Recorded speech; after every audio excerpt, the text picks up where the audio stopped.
is Nadia and I go to Mount Royal Elementary Middle, and my NHD project is on the Great Migration.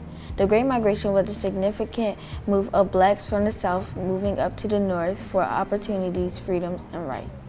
I chose the website because it displays my project more, it displays my project better than a exhibit board, because it's easy to click on the buttons and just type and just add pictures from websites instead of copying paper and adding it to the exhibit board. So one of the causes of the Great Migration was World War I. While whites were going to fight in the war, blacks found some jobs that were available for them. Like, they had to work in factories, women worked in factories, and black men also had chance to work in factories also.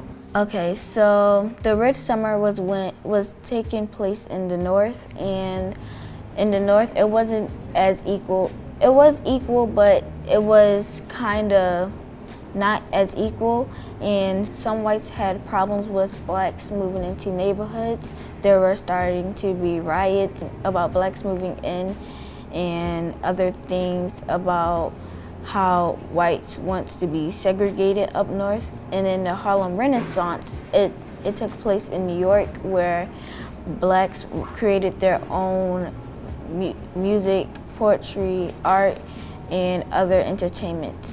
So there was one area called the Cotton Club where they would perform their talent. The one thing that was shocking was the Grandfather Clause. The Grandfather Clause talks about how they would make rules up for voting laws, so to prevent blacks from voting, because blacks really didn't have schools to go to and read, so they would make laws like you have to be able to pass this test, or like read something to pass, and they didn't know how to read back then, so that's why it was kind of unfair for them. I was just so happy because I didn't think I would win at first, because I didn't know. It was like my first time competing, and so I was kind of nervous. I was about to cry, but it's just so hard to explain, because I've been kind of through a lot with this project.